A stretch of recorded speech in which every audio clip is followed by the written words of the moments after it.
Yo, people, what's going on? Back again. Another episode of Footy Talk. What you saying, my bro? All good, fam. What are you telling me? Yeah, I'm calm, bro. I can't lie. These Perez quotes are scandalous, bro. Like, he's a mad guy, bro. Have you even seen them? Fam, I literally read about them half an hour ago. From what He's I a gathered, demon, bro, bro. you know what it is? I was trying to read up about it, but I couldn't catch up to it. But do you remember when Madrid signed Figo? The way he went about it, that was the time I realized he was a scumbag. Like, Yeah. he's got no respect for anyone. All he cares about is himself. And I'm not gonna lie, like, I rate it in a sense. Like, he'll do whatever he wants to get his way. Yeah. But fam, like, at the same time, you're damaging other people. So I'm not really surprised, to be fair. He's a mad guy, though. You know, one thing I say about Perez is, yeah, like the world that he lives in it, that football world, you kind of have to be like that, innit?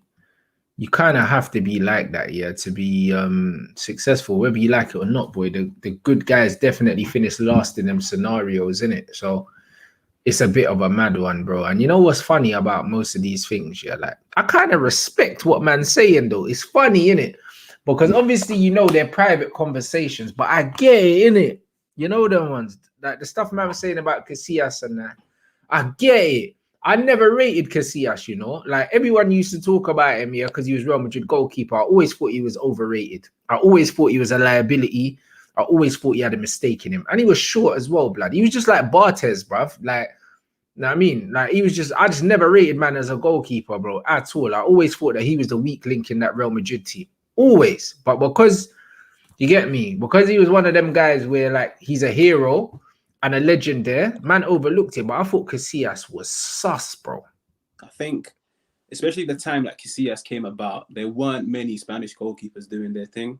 So it was just him. And then he got the #1 spot at Spain. And I think he was their captain as well for a little period. Well, fam, like he was Real Madrid skipper. Oh, so there you go. So he's the skipper of both. Him and Raul, innit, I think. Yeah, so there was no heat coming his way, but I never really watched much of him, to be fair. So, but from what I gathered, he was a relatively decent keeper. But I've always said, like, so Perez has come out and literally just ripped Casillas a new one. Like, and his girl as well, blood. No, but this ain't the first time his girl holds it. Wasn't it? She had an issue with Ronaldo or something.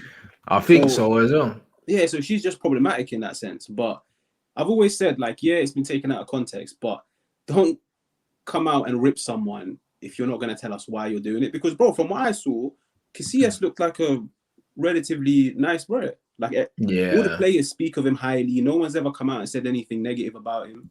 So I don't know where these quotes are coming from. But to be fair, yeah, I don't think the players could come out and say anything negative about him because Casillas is one of them guys, like him, Sergio Ramos, Raul. Them guys are kind of like, if you go against them, then you lose the dressing room kind of thing. That's how it always was. Like, I remember Jose dropped Casillas, and ultimately, that was one of the things that cost man his job. Like, do you know what I mean? Like, that's what it is. Like, there's certain man, he was one of the untouchables at Real Madrid. And I think Perez didn't like that either. You know, like that. And it's a weird one. Like, Perez has to have a good relationship with a player, or else he's kind of booky, innit? So I think that is like a similar thing in the Spanish clubs, because I think a few years ago it came about that Barcelona have something similar where it's like certain players call the shots. Yeah. I think it was like the likes of Busquets, Messi, PK. Yeah, you're right. The Messi, Busquets, PK. Yeah, but it's the same minute. At every club, it gets like that, bro. 1 second. Was man frozen?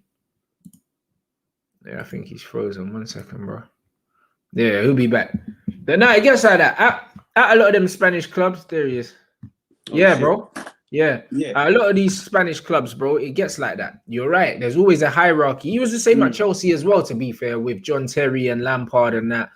I remember Villas-Boas benched John Terry and he was gone within a few games, bro. Like, you just, there's certain man that you can't really touch at clubs, innit? And I think he was one of those at Real Madrid, innit? So, like, I understand it. Like, and the thing is with Florentino Perez, yeah, he's very much like, he likes big names, innit? Like, that's what he likes. And he probably looked at Casillas and he thought, you know what, yeah, you ain't that good, innit? Like, but there's not really, you know what I mean? Man can't really go get an Oliver Kahn or something or whatever. So man's stuck with you kind of thing. I feel like it was that, innit? Because even the way he talks about Raul as well, he was just like, yo, this don can't sell no shirts. He's a scrub, like, do you know what I mean? He wasn't rating, man. Like, he wasn't rating, man. And it's the commercial side, innit? He's not rating. He's looking at Raul and he's saying, come on, bruv. This sprayer's a tapping merchant. That's all he's doing. He's not selling shirts. Like, man are not really rating him, like, outside of, like, Madrid. Like, you're not making me no money. You know what I mean? Because the way he speaks about R9, Beckham and all these man, he's like, yeah, they're smart. They're making me money. They're doing this. And he's looking at Raul thinking, hold on. He thinks he's Billy Big Bollocks, bruv. He ain't making me no money. Yeah, well, like, I understand that in a sense, but at the same time, if he's chatting like that about players like Casillas and Raul, and bro, like, don't forget, Real Madrid have had hella shit man over the years. So God knows what he was saying about the likes of, who was it? I think it was like Thomas Gravison that went to Real Madrid. He's a bumster. Like, he must have hella dirt on these guys. But I feel like you said it earlier, like, all of these owners act like that. But fam, who really acts like Perez out there? Yeah. It's true. Nah, Perez moves like Don Corleone, bro. Like, man said he's the Don King of footballing world, and it's true, blood. No, the ones that even that, I think it was Al Heyman or something, and he was just like, even in boxing, I think he was talking about Terence Crawford. He was like, listen, bro, this guy is so boring. I can't market him. Like, you know, it don't matter how good you are as a fighter, you just can't sell certain fights because man don't talk. He's just boring, like. You know what I mean? Man's just a family man and that. All his pictures on Instagram are just him and his missus and his kids. No one wants to see that, bro. Like, that's kind of how he's talking about Raul, innit? He's just like, cool, like, you're dry. And then he's like, Casillas, your girl's running you, fam. You're an idiot. Like, he's just not rating, man. He's not rating him. Like, and bro, I get it. Like, man said, how can man come to training late? The last training session before a final because he had an argument with his girl. That's moist. I hear that. Perez is a mad you. He's probably thinking, yo, blood, you should have just locked her in the yard and came to training. What are you doing? Nah, he's fully come out and literally, like, in the nicest way possible, said that she's got him on a leash. But it's like, I don't see the point to it. Like, yeah, you could say it was a private conversation and everything. And like, fam, we all have private conversations with our boys and we probably say some mad stuff. But fam, like, at the end of the day, I feel like Casillas, yeah, he might have not rated him. Yeah, he might have not made him much peas. But bro, he got the job done in a sense. So like, I just don't see the point of it. He did, but these are things that have been leaked from ages ago. I don't know who set him up. Someone's got it in for man. But when man said Casillas one of the best keepers in history, bro, I promise you, he wasn't. You know, like that. It's one of them ones where when you play for a certain team, man just rate you at a certain level, blood.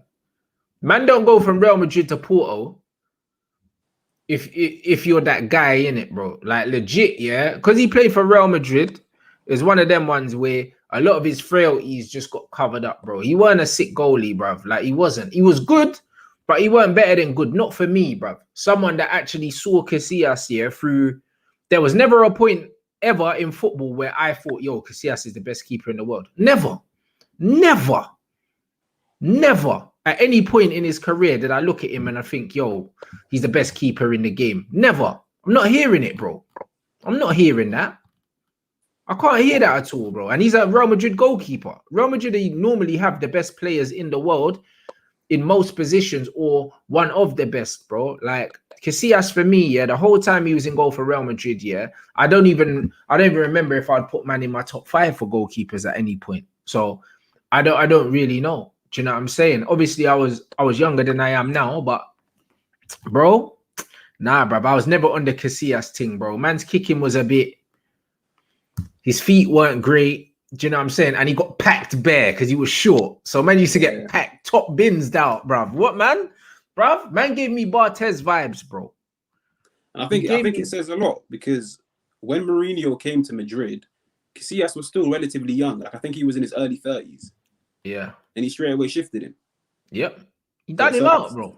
Yeah, so that tells you something. But I don't know what it is. Like, like I said, all I can speak about Casillas from what I saw, and he was a relatively decent keeper, but it feels like he wasn't as rated as people thought he was.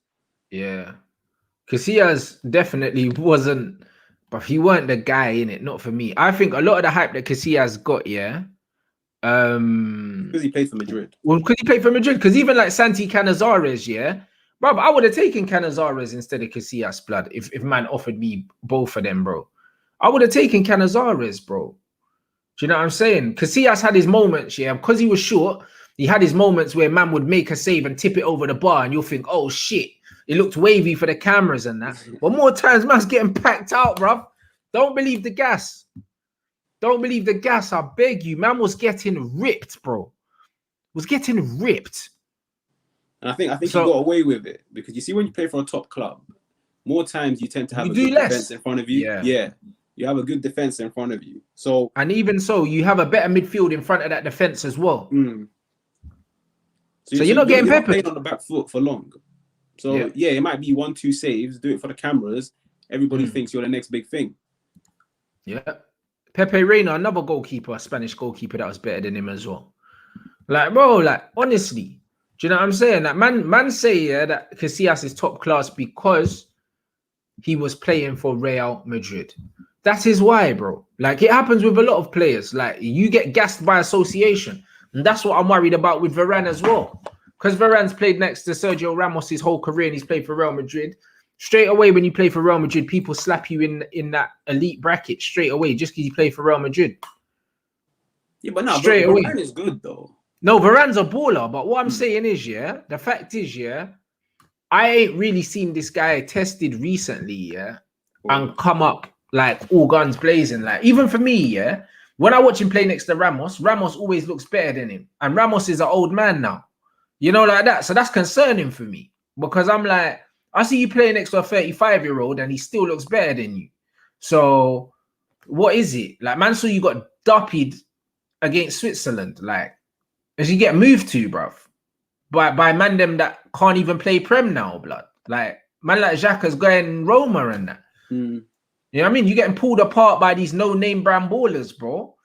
Like, this don't make no sense to me, bro. Like, the math ain't mathing for me right now with some of these players, innit? Like, I think a lot of it is a reputation thing. A lot of it is that. I think with Varane, I reckon if he was to come to United, like, I was impressed with him in a sense at the Euros. Besides that Switzerland game, like, I was actually keeping a close eye on him. And I felt like he done well. But I feel like maybe he does need that change in environment. Because let's be real, like, the whole Super League and fam, like, just Real Madrid as a whole, it doesn't strike you to have the most pleasant of environments. Yeah. Like, it's all full of big characters, big names. And I feel like maybe that doesn't suit him. Maybe it doesn't. You know, like that. And yeah, Gary Neville, facts. He was another player. By association. Yeah, he was shit. He was bang average at absolutely everything. But because he played in treble winning teams and that, man talk about him like, bruv, he was never even top 10 right backs in the world at any time. But he played for Man United in the era where we won everything. So man got overhyped, bro. He was so basic, bro. Like, he was borderline whack, bro. In the modern game, he wouldn't survive. Yeah, he wouldn't survive in the modern game. I always say, like, it's unpopular in a sense, but I always say, like, I feel like his brother was better than him. He was. Yeah. Bro, like Phil could play in midfield as well, bro. Phil was better than him. The problem with Phil was, because he weren't really a specialist and he was more versatile, he got moved all over the place. Whereas Gary could only play right back. But Phil played centre mid, left back, and right back. And that's what it was. But Phil Neville was a better footballer. Definitely. Yeah, you know, like that. But he just never got the starts because he could play everywhere. He got the utility man treatment. But he was actually better than him. So, like, with football, it's a weird one, bro. It gets like that. Do you know what I mean? My man said Casillas. Exactly. Man saying, and that's why I said that Saka needs to nail down a position soon before man start doing the odd job thing with Saka. Because they're already kind of doing it, bro. Even Southgate played him in centre mid in the last game. Like, moved him in the mid because he knows he can. Yeah, no. And yeah, go on, bro. Go on. I was saying Casillas was better than Victor Valdez, but Victor Valdez was another one, overrated. He was shaky as hell, bro. He came to Man United, but Victor Valdez was whack. I never rated man at all. He was another one. He was at Barcelona, got the gas thing. He had decent feet, but bro, as a goalkeeper, like fundamentally, he was another one. I didn't trust him, bro. Didn't trust him, especially back then. Like you see nowadays, there's hella good keepers. Like you can shift your keeper, and there's probably 5 out there that are better. But especially now, like back then, like I was way younger back then as well. But from what I remember, growing up, the only keepers that actually had a name in a sense were Oliver Kahn. And then when I got into the Prem and everything, like one of the keepers I rated the most was Peter Cech. And exactly, and Petr Cech was way better than fucking Casillas. Easy. Not even so. Do you know what I mean? Way better than Casillas. Like he actually dominated in terms of like being the best goalkeeper for I'll probably say 5, 6, 7 years. Peter Cech. Like even after the head injury, he still came back and he was wavy. 100%. So man, I just I don't know, bruv. Yeah, I mean, I don't really know. And that man said Varane overrated. Bro, I do think Varane is overrated. I don't think Varane's shit, but I think that because Varane's played in the team that he's played at for so long, and played with the players that he's played with for so long, I think people don't really know how good he is. That could go either way. Like he could end up coming to Man United, and man could look at him and say, "Yo, you know what? Yeah, he's actually better than man actually realized because now he's not playing with Ramos. He has to take more responsibility, and he actually looks better now." It could be that because sometimes you get complacent when you're playing with better players because it's like you don't have to do that, or maybe a certain part of your game you don't really have to rely on because someone else is gonna do it. Now they're not gonna do it. Do you know what I mean? So it could turn out that he looks better playing next to a fucking Harry Maguire because he has to do more of another side of the game because Harry Maguire don't have it. Do you know what I mean? So could be interesting, bro. But like, I think the Varane could go both ways. I think he'll do well. I think he will. Like, he's not the fastest. Yeah, he's lost that bursting pace, but he's still quick. He's still relatively quick. And like I said, from what I'll be honest, I'm not gonna come out and say, yo, like I watch La Liga week out. And I think that's the same with many people. Like they just get fooled by just the name and maybe like the FIFA cards that they see. Yeah. But I feel like Varane, he done well in the Euros, and I genuinely think maybe it's just he needs a change in environment. Maybe so. But I just find it very strange that Man United are the only team in for him. Yeah, that concerns me, innit? That's what concerns me the most. I'm a skeptic, innit? When it comes to football, I'm a skeptic because it's one of them ones where football's a job, innit? Football is a job. Just like in basketball and that. Like in basketball, there's certain players. A lot of the time, you can't control where you're traded, innit? You can't. Like your team just trades you and says, "Oh, bruv, you're moving to Milwaukee," and you're like, "Oh shit, bruv, I got to move my family here." But if you're one of the top players, you can kind of choose where you go. And most of the time, they're gonna choose to go to LA, or they're gonna choose to go to New York. That's it, innit? Because of what it's like to live there. Trading life in Madrid for life in Manchester voluntarily, when Man United aren't winning things, makes me very skeptical, innit? It makes me feel like it's a money move for him. The same way, like. Di Maria came from Real Madrid to Man United and he was forced there. He didn't even want to be there, bro. And he was gone within a year.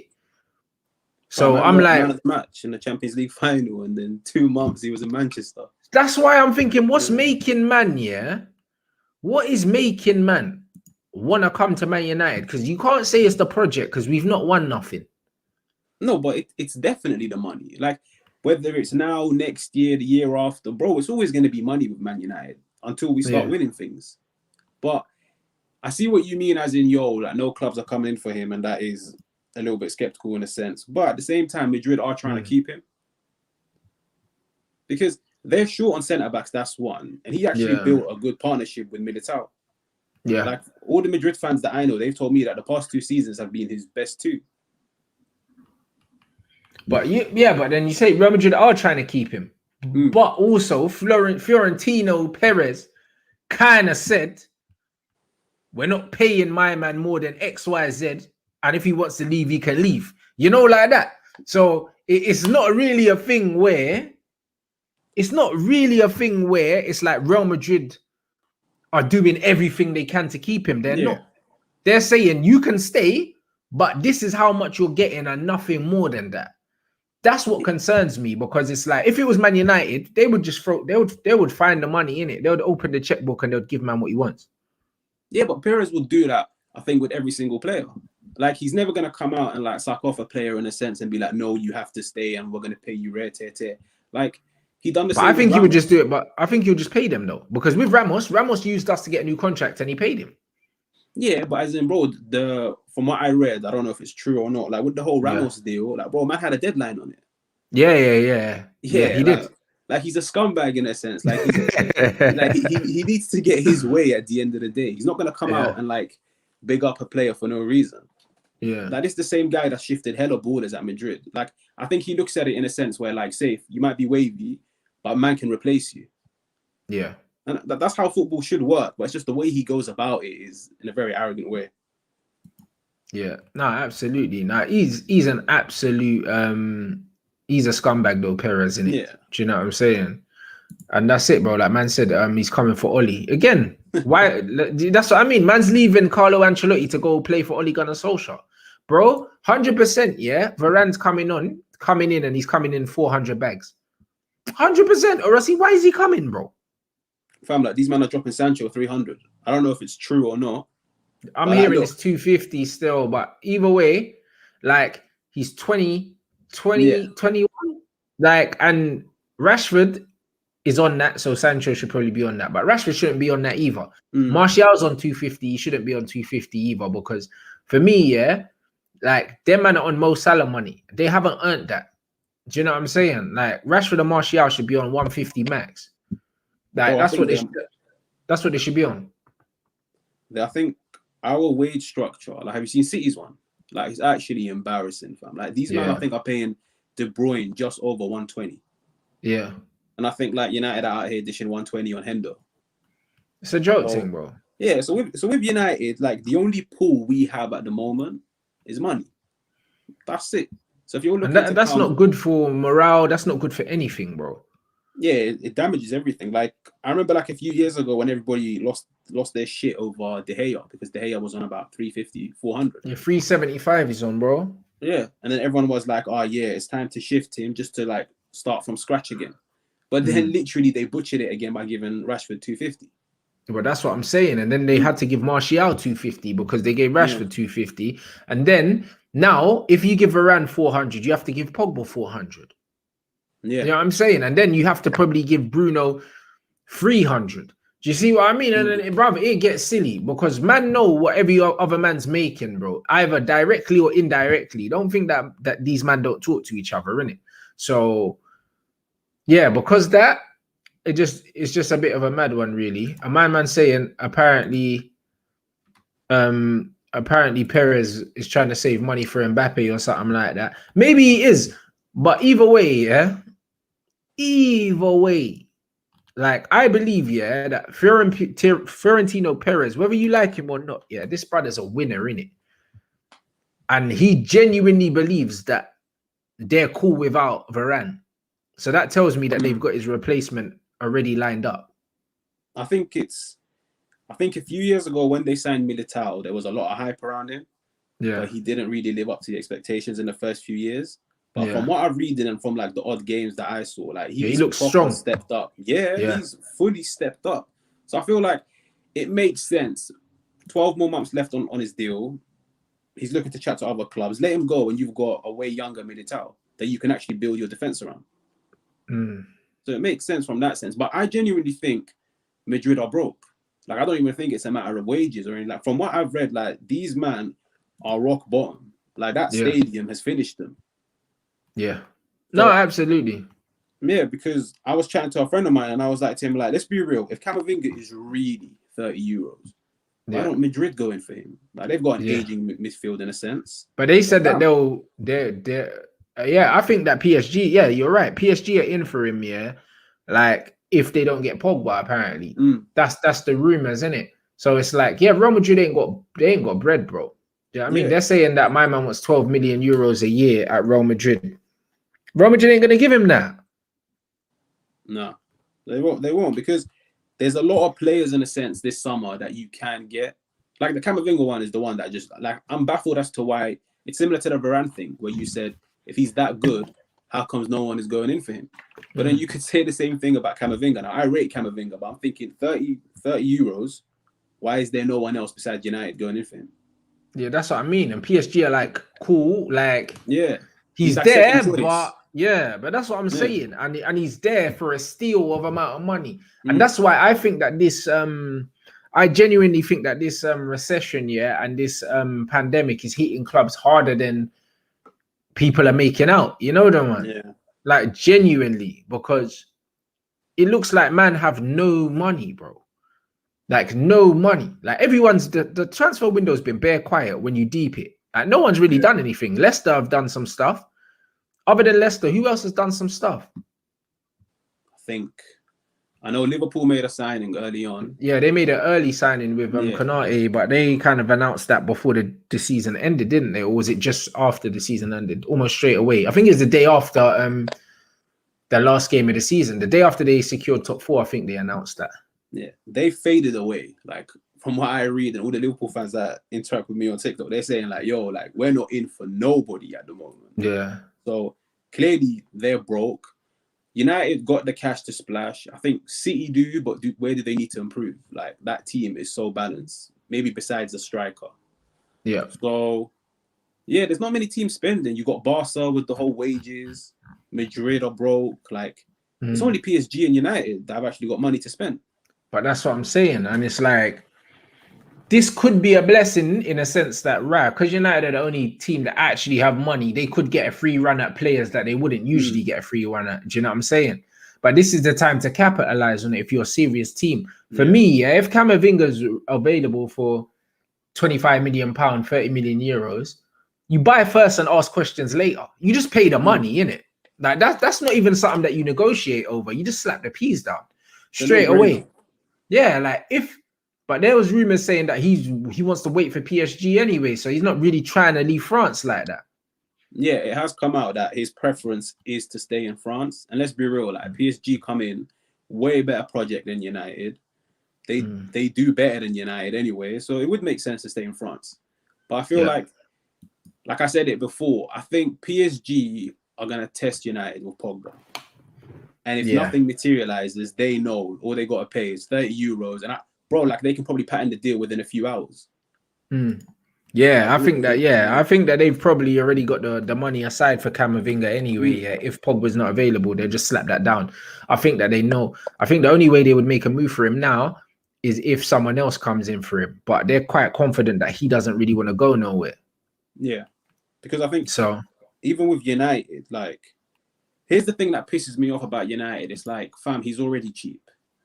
Like, for a player of his quality, he's already cheap. Just pay the price. Like, don't try and get him cheaper than he actually is. Because here's the thing. Another team will come in and be like, oh, shit, Camavinga, 30 million euros, safe. Like, they'll just pay it one time. Yeah. That's the thing. And then what will United do? Best believe we're not getting anyone else of that quality for 30 million euros. We're probably going to go end up paying, like, triple, quadruple that for someone else. Oh, yeah, for sure. For sure. And that's the thing. So right now, this window's been it's been a very strange one. Like, we're hearing all these agents say this and that and this and that. But as we've noticed in the past, bro, just because the agent says something, it don't mean nothing, bro. Like, I was given, like, the most reliable information that Sancho was coming to Man United last season. Like, when I tell you reliable, I mean he might as well have told me himself reliable. And it didn't happen. You know, like that. It didn't happen, bro. So literally, until everything's done, we don't know what it is. We don't know what it is. We don't know if man are using man to get more money. We don't know if clubs are lying. We don't know what's going on. We don't know if clubs are pretending to be in for players just to make it look like they're trying to sign players, but they're not really trying to sign players because they ain't got money. Do you know what I mean? Like, bro, I think that a lot of games are being played right now. Yeah. And the thing is, this benefits some club, especially a team like United. Because here's the thing, if you're a fan and you jump onto Twitter every day and you see my United are linked with player A, B, C, and D, you're getting gassed. You're thinking, oh shit, like we're actually doing something. But I've always said, until you see something materialize, don't get gassed. Because I learned it the hard way. Like, I remember a few years ago, Like, yeah, he's not the best of players now, but I remember when United were literally in for Lucas Moura when he was at Sao Paulo. Yeah, I wanted him as well. Yeah, and like I watched the YouTube videos, I was like, yo, like safe. And I'm reading that United have patterned it. It's just a matter of my man coming to Manchester. And then next thing you know, he's at PSG. Yeah, direct, pacey, right winger. And the funny thing is, yeah, we still ain't replaced. We ain't replaced no right winger, bro. Like we ain't replaced fucking CR7 on the right wing. We never replaced him. We replaced man with Valencia. Yeah. And then Valencia turned into a right back. So man have never really had a proper right winger, yeah, until now they've got Jadon Sancho in. And people are still gonna say he's better from the left. You know, like that. So it's like Man United ain't never really had a right-sided player. Shout out my man for the super chat. Liverpool are looking for wingers to replace. So I don't just mean no, along with Genie replacement. They're clearly not broke. They're just weighing their options. People have no patience. See, I don't agree with that because when man say about patience, Liverpool wrapped that flipping Fabinho thing overnight. Man didn't even know they were in for him. Same with the Konate thing, yeah. Man wasn't even really linked to them like that. If Liverpool had someone in mind and they had the peas, I feel like they would have wrapped it already. I think they. I genuinely. What's that? No. Yeah, go on, bro. Like, so I think like literally, I'm just basing this off what I've read from the guys that interact with me, and I think it's Liverpool are in for Saul from Atletico Madrid because apparently he's only got 12 more months left, and I think they want 50 euros for him. But that's still a lot though for someone in the final year of their contract. It's a lot, but I can't lie. From what I've seen, he's worth it. He's a baller. He's baller. He's young, so it makes sense. You're gonna get what about maybe 5-6 years out of him. And let's be real, if no one's in the running for him, just pay it. But then, yeah, it's just a mad thing because they've lost Genie Wijnaldum for free and then they're going to pay 50 million euros for someone. Like, it's hard to say like if it's an upgrade or not because they don't play the same position in it. They're not the same kind of player. But spending 50 million euros to replace someone that you lost for free is never good business. Especially the way they operate. Like they operate on a sell then buy basis. So it is difficult when you think about it. Like, who can they really sell? There's not much out there, let alone who's really going to generate them that much money. It's probably only Salah, and I probably wouldn't even say Mane. Only Salah. And Van Dijk, and maybe Alisson. They're the only three that if you were to sell them, you'd actually get like decent P's out of it. And they're not going to sell those three. And they've lost the midfielder for free. So basically, they're just going to have to dig into their own pockets and spend. And I can't see them doing that. Yeah, but this is what I'm saying. That's why I think a lot of Liverpool fans are very, very skeptical, bruv, of the lack of business that Liverpool are kind of doing. And I do understand it, bro. Like, I literally do understand it because they're a team, that's always done their best business after they've sold a big name. They're clearly not going to do that in this window, and they've lost a man on a free. And when you look at the players that they have to get rid of, like, say, the Oxlade-Chamberlains or like the Caters, maybe, like, these are not men that are going to generate a lot of money. Yeah. So is it going to be a patch-up job for Liverpool this season? Like, I don't really know. Obviously, they're not going to have the injuries they had last season. That's a given, innit? That was a freak season. But it's just like, is it enough? Is it enough to challenge next season? Like, just getting in a Saul Niguez and a Konate, if that's all they're going to get in. I think they need a striker. Like I was saying this last year, like, look, I rate Firmino. I rate what he brings to the team, the way he links up with Mane and Firmino. And I've always said, like, Salah and Mane probably wouldn't get the numbers they get without him. Okay? Yeah. But at the same time, I feel like you do need a backup striker to take the weight off him sometimes. Because here's the thing. If there comes a period where Mane and Salah both aren't firing, it doesn't help when your number 9 isn't known for firing goals. And like, let's be real, who's the backup? Origi. Like, it is. Yeah, it's crazy. It's crazy, isn't it? Like, that's what I mean. And that's why you have to respect Jurgen Klopp. Because my man won the Champions League with Origi, blood. Yeah. Like, and Firmino. Like, no centre forward. Like, none. Yeah, man, have to respect this guy. That's the sign of a top coach, man. You literally make Like I've always said, the top coach will make a bang average player just look wavy. That's the thing. So you don't need ballers in every position. You just get the most out of them. But I feel like with Liverpool this year, I think they'll compete, but I can't see them winning it because last year they did struggle in front of goal. And it's no guarantee that Mane, Salah, and Firmino are going to hit the ground running this year. And then if that's the case, who are the replacements? Because I'm hearing Shaqiri wants out. Yeah, they've got Jota in a sense, but is it enough for them to actually like win a title? I don't think so.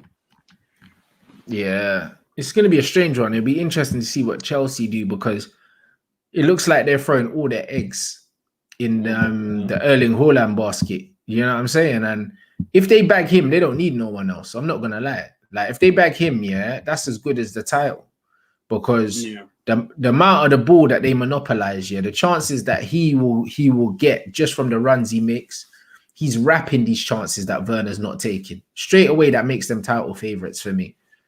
Yeah, because the thing about Chelsea that they don't need to worry about is they've got creators in abundance. Like they've got ballers on and off the pitch, but the issue has always been is creating the chance and actually getting someone to finish it. And that's where like a lot of man criticize Werner because bro, like some of the chances my man was missing, they were literally on a plate. You put any other horrible. Yeah, and like I hear the whole like what he brings to the team off the ball and all of that, but fam, at the end of the day, if you're a number 9, you got to put the ball in the back of the net. Yeah, it's not as if like he's got the best of hold-ups or link-ups. Nah. So I feel like their issue is always being putting the ball in the back of the net. And if they get Haaland, and even if they don't get Haaland, bro, they just get any other relatively decent number 9 that knows how to put the ball in the back of the net, they can compete. Yeah, absolutely. They don't even need him now. They just need a makeshift, innit? I heard that potentially getting linked with like the Danny Ingses of this world and all that. Like he's not the best player, but he'll do a job there, bro. Like he'll score goals there, fam. Like he'll 100% score goals there. So I think that the goals is the thing that Chelsea need to address. Once they address that, they're going to be a very dangerous team. They're going to be, and if they don't get him this season, they'll get him next season anyway. I think with Haaland, it's a matter of like, let's be real. You can have all the guap in the world, but if you know next year it's a 65 million release clause, why pay triple that now? Like all you got to do is firm 12 months in a sense, and they've got Havertz that can do the whole false 9. And I think they will get Danny Ings because he's only got 12 more months left. And I'm hearing they want about 15, 20 million. And let's be real, you get him, he'll be happy to sit on the bench next year. He's that top club that will be competing for the next few years. So it's just a matter of riding out these last 12 months. And I think they will. Yeah, absolutely. So, yeah, man, it'll be interesting. Yeah, slap down what? 20 million, get him. Do you know what I mean? And then he can just be backup striker next season, bro. Yeah. Like, it's a no-brainer. It's a stopgap, innit?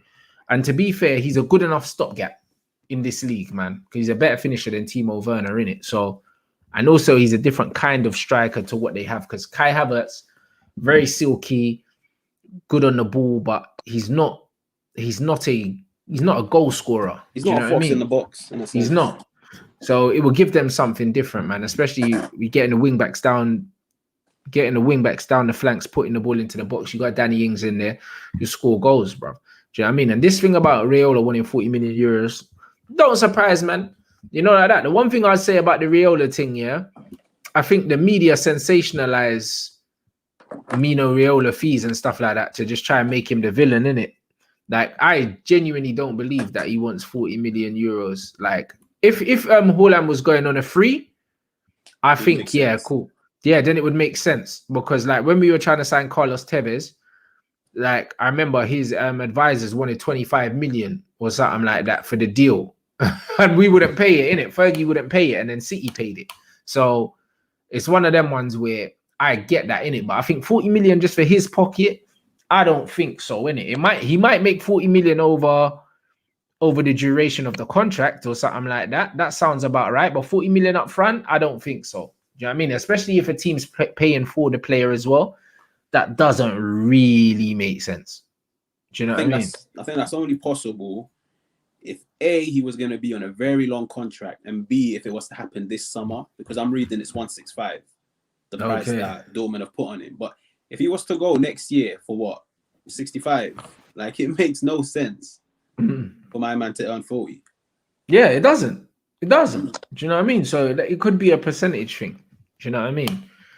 It could be a percentage thing, man. And honestly, yeah, the whole Casillas thing, but you man know me already how I look at football anyway, bro. Like man don't go with the popular opinions in it. Like man goes with what I see in it, bro. The eye test is king, bro. And for me, I never ever watched Casillas and was confident in him as a goalkeeper. The way I used to watch Van der Sar, the way I used to watch Petr Cech, the way I used to watch Peter Schmeichel, the way I used to watch Oliver Kahn, or do you know what I mean? Manuel Neuer, before my man started trying to do the halfway line sweeper thing and doing madness. But literally, Casillas was never that for me, bro. Even Valdez as well, another one. Overrated. Barcelona got away with playing centre mids at centre back, bro. They weren't defending, bro. Like they didn't even need a goalkeeper. Like the whole that La Liga was so like far from competitive in them times. Like it was like, bruv, this is the most competitive I've probably ever seen it. Yeah. And I think it tells you a lot. Like we addressed this earlier, where it's no surprise that as soon as my man got shifted out of Real Madrid and went to Porto, he got dropped from the national team. Yeah. So what does that tell you? It tells that you was what was keeping him in goal. Yeah, my man was starting because he played for Madrid. And you could say the same about a lot of players. Yeah. They get into like conversations, they get into teams mainly because of who they play for. When in reality, they're not that good. Yeah. That's exactly it, bro. And that's a beautiful example, bro. Like it's mad. You leave Real Madrid and all of a sudden, yeah, the cloak's removed and now you're not number one no more. It's a mad thing. It doesn't make no sense. For me, overrated blood. Like my man said, Madrid tax. I think a lot of them players in that era like were overrated. They were still good. I'm not saying they were rubbish, but man thought they better than they were because the team, yeah, were performing at such a high level collectively.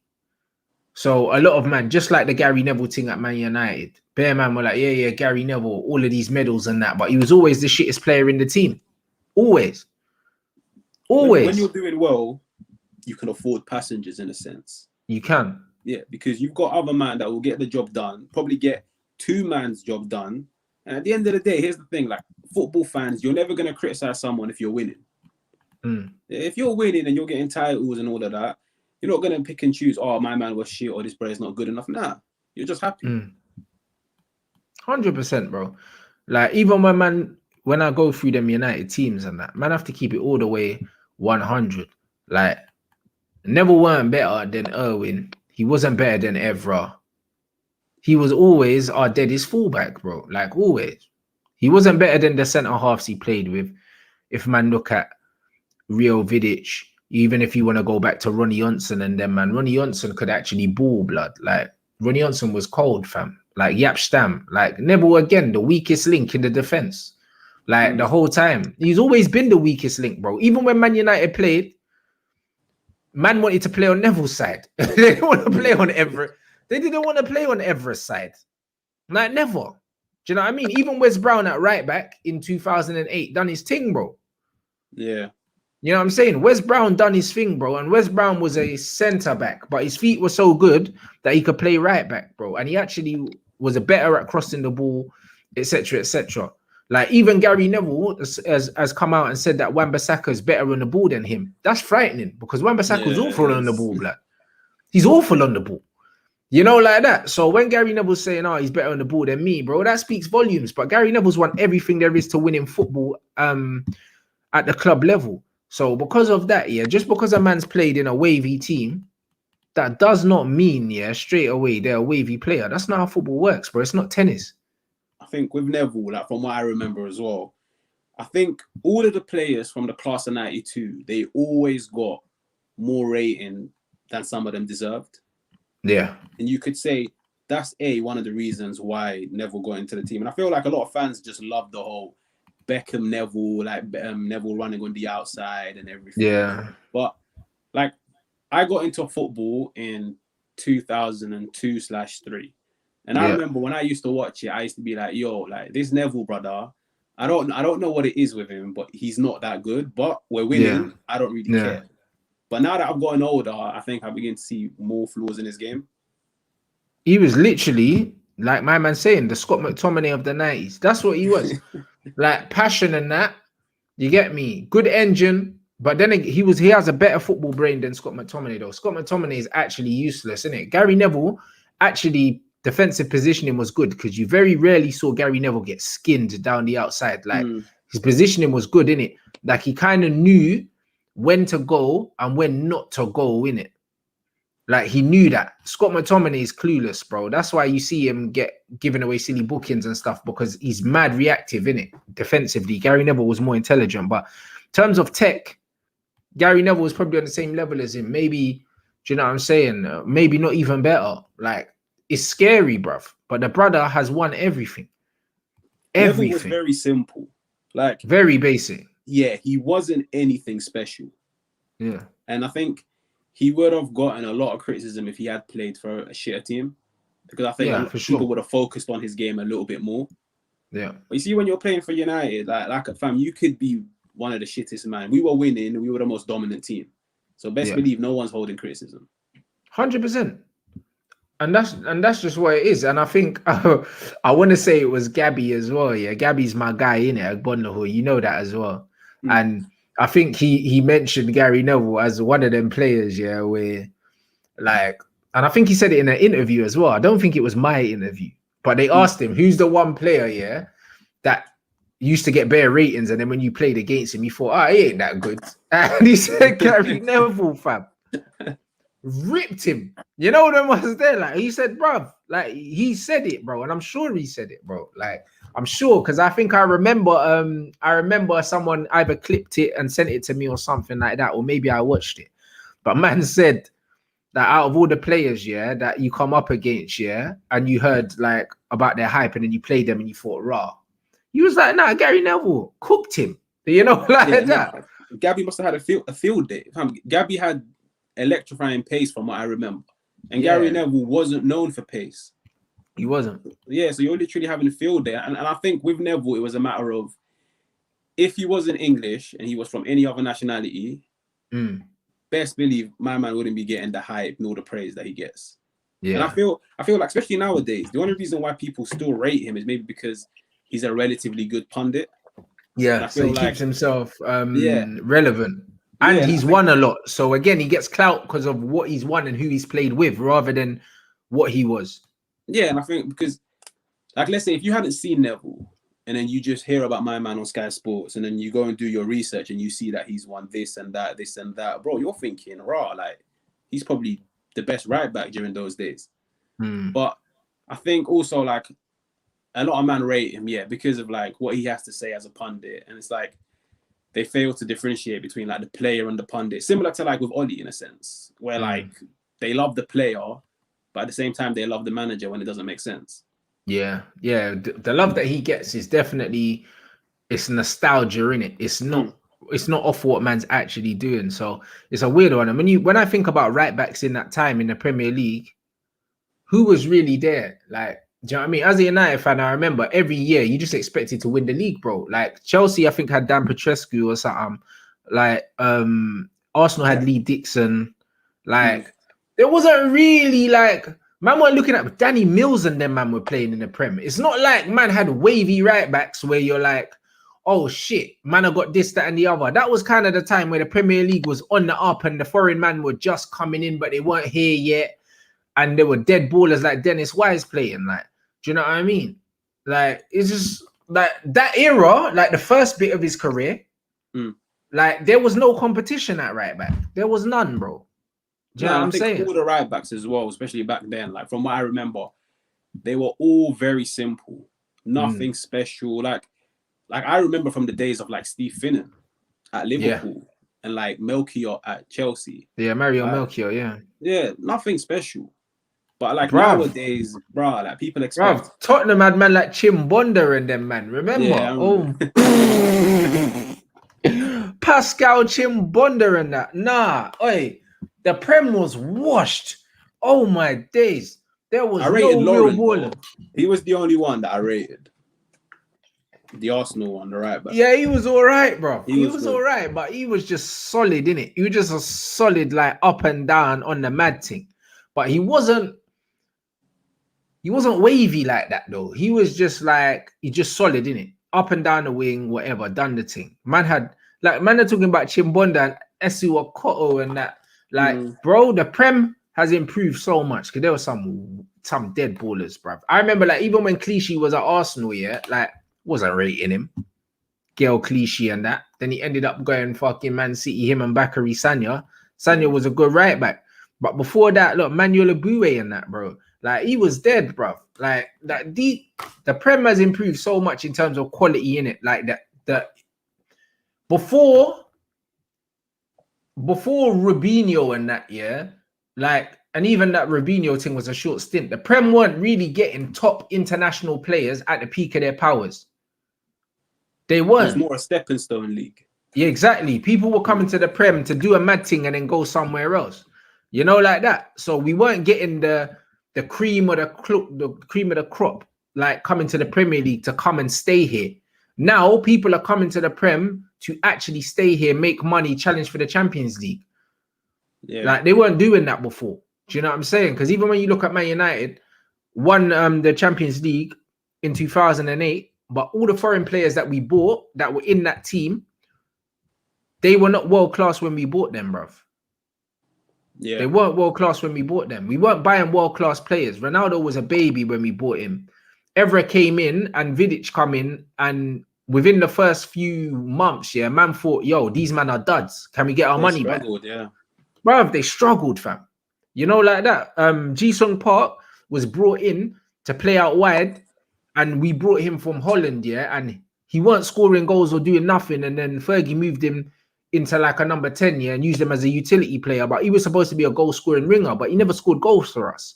Do you know what I mean? So as a wide player, he kind of flopped, but people forget that. Do you know what I mean? We kind of had to. Hargreaves was young. Yeah.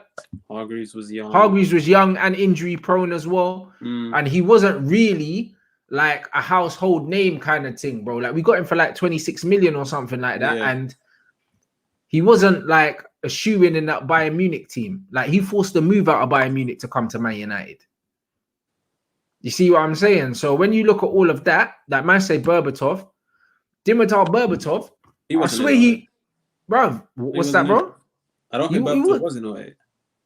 No, he wasn't. He came after. Yeah, he wasn't in 08. He came the year after, I think. I think Berbatov came the year after. But you know what I mean? We had obviously Carlos Tevez. We got Carlos Tevez, Rooney, Fletcher. That's what I mean. But Tevez, Tevez came from West Ham, bro. Like, do you know what I mean? We never go and spend big money on no one, take them from Real Madrid or nothing like that, bro. It's only when even when David Silva came to England at that time, them men were coming to England. Yeah, they were well known in Spain, but no one was like, oh my god, David Silva. He was one of the first wave. Sergio Aguero was on the mad thing. City brought Sergio Aguero in. That's when we were thinking, yo, them man have got a real shooter, bro. Like, but before that, players like that weren't coming, Prem. Yeah. And they only came for the money then. They came for the money and to like build a name in a sense. Because let's be real, like, it's like I can't remember who it was that said it. When Jack Wilshere first came onto the scene and everybody was getting gassed. And then someone came out and said, like, we've got so many of him in Spain. Yeah, Pep said, we've got 11 Jack Grealishes in La Masia, bro. Like, come. Yeah, so I feel like, especially for someone like David Silva, if you were to stay in Spain, you're not going to get that recognition because you're surrounded by a hella man like you. So you come to the Prem where you're unique in a sense. You're different. You're different to all of these, man. Yeah. And that's how you build a name for yourself. But that's what I'm trying to say, bro. Even like when we got an old Edwin van der Sar as well. That was past his best and he was still brilliant. But do you know what I mean? I think Fergie tried to get Van der Sar like 2-3 years before that. Like, it wasn't a ready-made thing. It wasn't that. The Premier League only started being a league now where you can go and get the best players and they'll actually come to actually want to stay here. It was never that. So the competition that my man had for his position and two, even around the Premier League, that man saying like Ben Johnny played for Man City, bro. Like, Ben Johnny. When you look at Man City now, you would never think that they had players like Ben Johnny. Yeah, they even had that, what's his name? The Hungarian brother on the wings, that Petrov. Yeah, Stilian. Yeah. No. Martin, was it Martin or Stilian Petrov? They had Martin Petrov in one it. of them got, I think one of them had. No, Stilian Petrov Villa. played for Aston Villa. It was Martin. Was it Martin Yeah. Petrov they had? Yeah, They had him on Joe. the They wings. had Joe as well. Bruv, their man had Craig Bellamy, bro. Like, is man all right? Bruv, Man City had some. Stephen Bruv, they had Ireland, some. Michael Bruv. Johnson. Bruv, they had Elano. Imagine I saw Elano playing a little five-a-side Brazilian thing the other day, bro. With Dida was playing out on the pitch as well. And bruv, like Elano, bruv, like Elano was techie though. He was cold. I think he was a luxury player in a sense, but he was techie. On the ball, I rated him very highly. He was a baller, but that's what I mean. They had all them kind of players, yeah. Like they went through it, Man City. They went from buying up Premier League level players, buying dud foreign players. They done it the long way, innit? Like it was literally process of elimination. They kind of built several teams, brought in loads of players and done what they needed to do, bruv. So like the Premier League, what it is now that a lot of these younger guys are seeing, they never saw the Richard Dunn, the Sean Wright Phillips, the Darius Vassell's and that. They never saw that. Do you know what I'm saying? They didn't see that. They just see a Man City doing the mad thing now. And they're thinking, yo, like Man City were always just buying De Bruyne's and Aguero's and David Silva's and that. They weren't. They were buying dead ballers. And you know what it is? Like, it says something like how we literally listed so many dead right backs from back in the day. And the fact that these man, A, have a name now, and B, they actually had like some longevity in a sense. Like they actually played at right back for a few years. But fam, nowadays, if you're a shit right back, you're getting shifted. Brother, immediately, bro. Yeah. Even the Steve Finnan thing you said. Steve Finnan was about for time, bro. Yeah. Time. Steve Finnan, bro. If you're not cutting it nowadays, 1-2 years at right back safe, there's hella man we can replace you with. There's man queuing up, yeah, to replace you, blood. Do you know what I'm saying? Like, what was I watching? I think I was watching something with, was it Thierry? And Thierry was basically saying that it was Cantona and Ginola were like the first Frenchmen in it that came to England and done the thing. Before that, man in France weren't thinking about coming to England. Yeah. And then they saw them two bust it and they were like, yo, what? So man can do this. You know, like that. And when you think about the Cantona Ginola, yeah, that's 90s. That's like early to mid 90s. You see what I'm saying? So them times Gary Neville's busting through then. So the foreign influx hadn't really started. It hadn't really started. Easy for the foreigners to look good back then, fam. But that's it, because they're coming up against the Danny Millses, the Danny Mills of this world, bro. If you man understand how shit Danny Mills was, but he played for England, bro. Richard Dunn, I think my man scored I think he's got the record of own goals in the Manchester Derby. Like, he was dead. That's what I'm trying to say, bro. So, like, understand how far the Premier League has evolved, now to what it is now compared to what it is 20 years ago. It's almost unnoticeable, isn't it? From the players it can attract to the quality of the players to everything. Even Joe Cole said it when he came through in the Premier League at West Ham. He said it was so easy for young English players to come through at the time because the competition wasn't there. Now, if you're at a team like Chelsea, like you almost expect you're not going to make it through. Well, you need like an injury or something to bust you, because you can say that's how Rashford came through. Because literally, there was no hype around him. There was none. Injury on a Thursday night, and he came in. Yeah, literally. That's what a lot of men forget about Rashi, bruv. Like, he never had the hype that Greenwood had. That Greenwood was getting gassed in the youth team for a minute, bro. You see the same way Hannibal's got the gas right now. Ethan Laird had a bit of gas, but Hannibal's been gassed for a minute. You know, like that. Like, Rashford never had the Hannibal gas, bro. He never had it. And then he came through, took his chance, because he was even behind Will Keane, bruv. Yeah. Will Keane, you know. Where's Will Keane now, blood? What is he doing? I think it was Will Keane, and even... It was Martial, Keane, and Rooney all got injured. Like, I think it was Wilson, that one player that they just James tried Wilson to as force. well. Yeah, they just Giggsy tried to force the him in. James Wilson thing, like the next Michael Owen and that.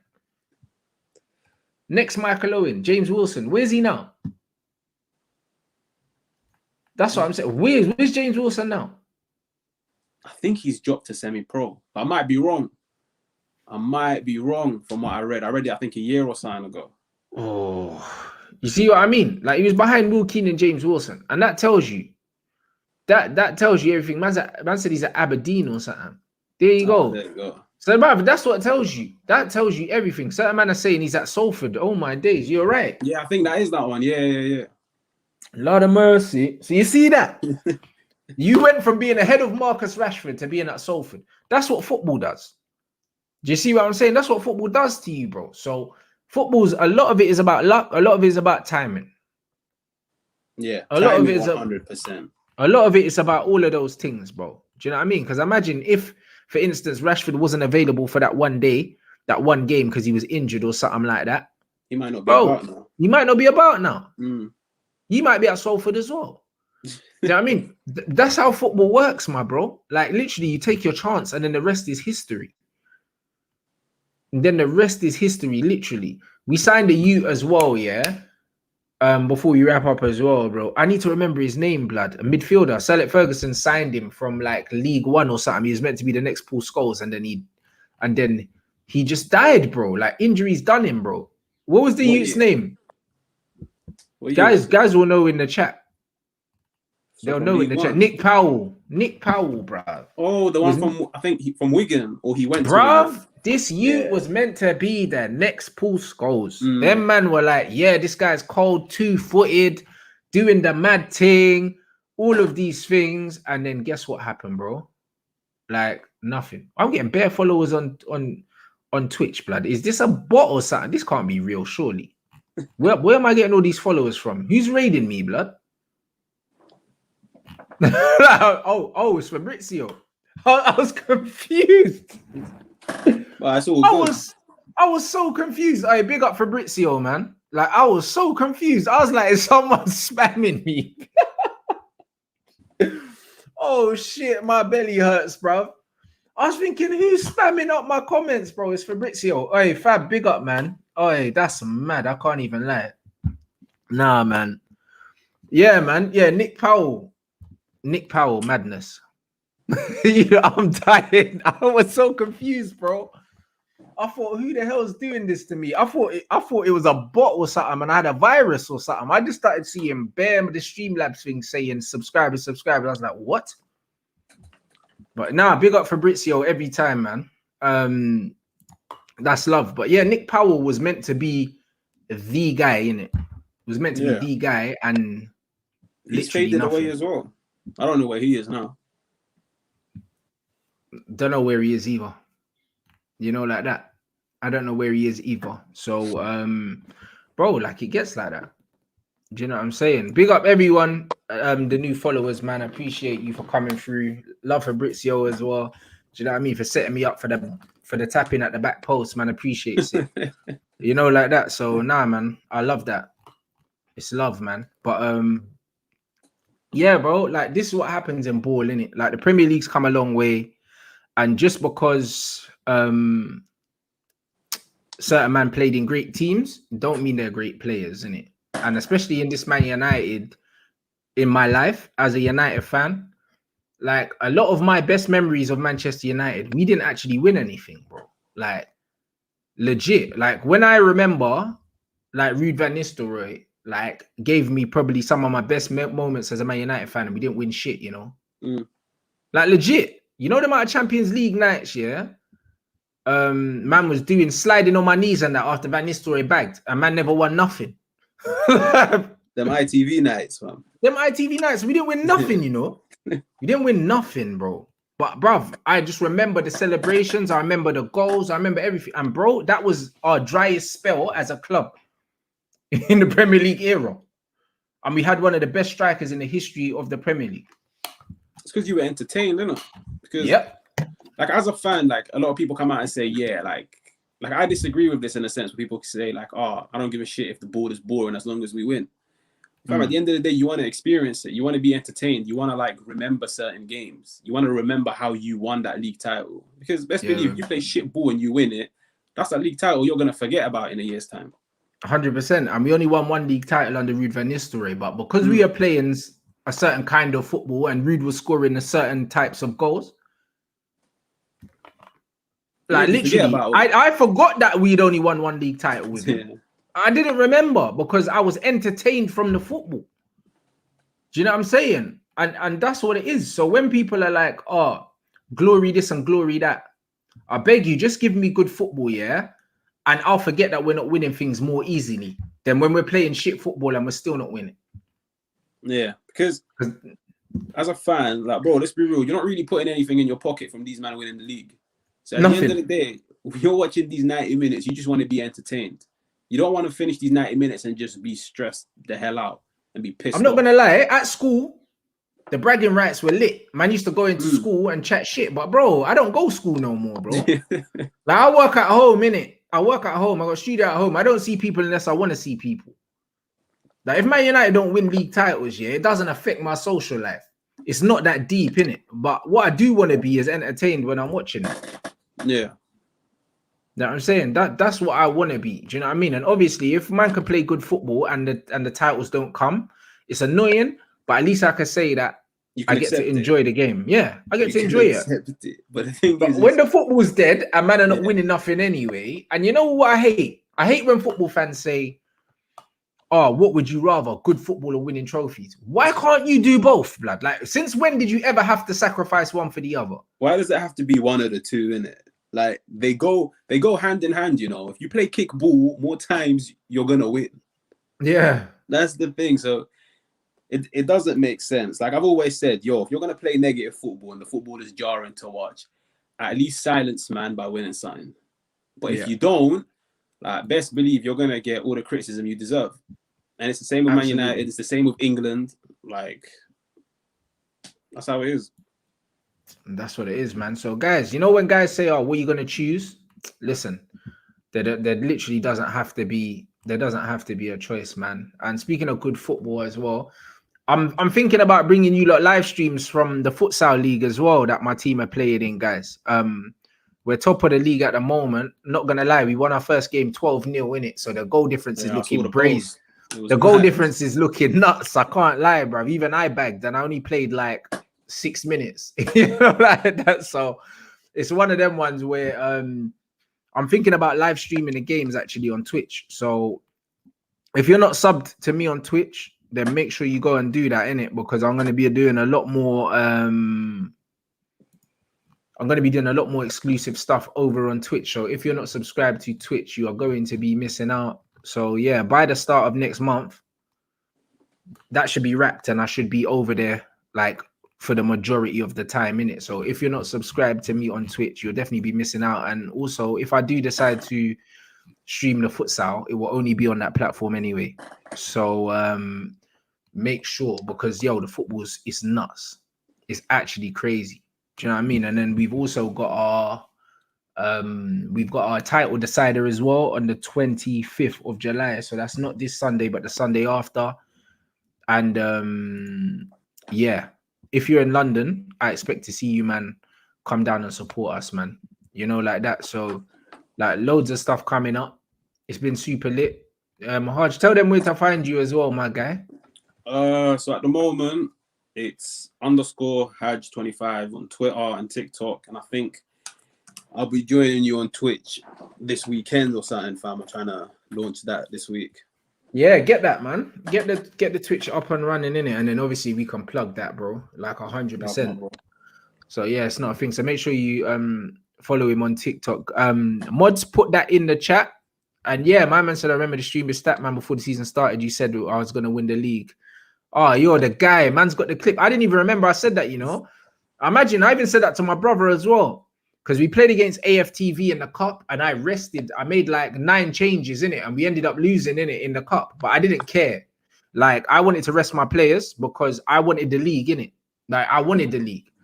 And I've got a group chat of 30 players. So I was like, you know what? Like, let me give some of the boys a run out, innit? Obviously, they lost that game because AFTV took it mad seriously and whatnot. We still peppered them, but we ended up losing the game. And I said to my brother, he was getting angry. I said, bro, I want the league, innit? The league was all I wanted, innit? So if I win that league in my first season, which is the first season of the league as well, and then we're in the futsal league, if I end up winning, I could end up winning 3 trophies in my first season as a manager.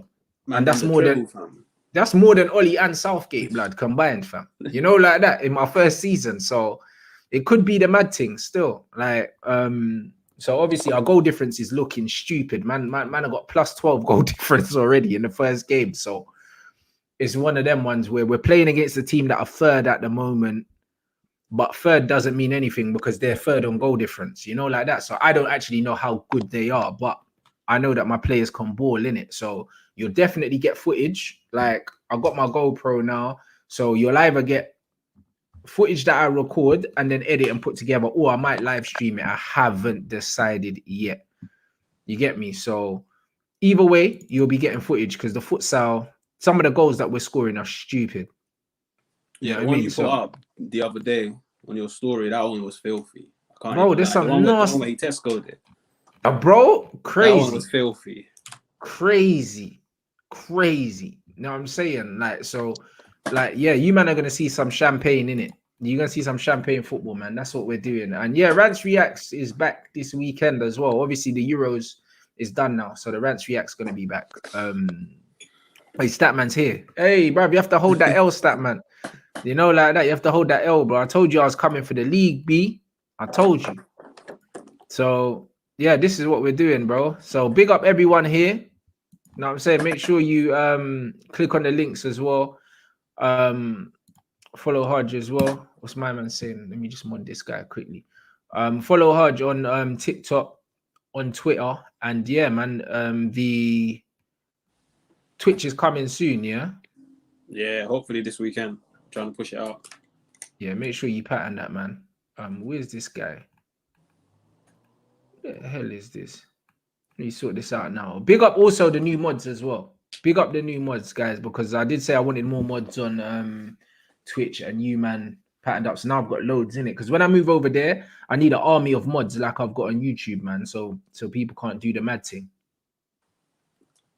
So now, man, big up everyone inside. So yeah, love everyone. Now, I mean, back again. What day is tomorrow? Wednesday. Back again tomorrow afternoon, probably with a key minute for unpopular opinions, and then Red Talk in the evening, people. So yeah, man, big up yourself, and yeah, man, we'll catch you tomorrow.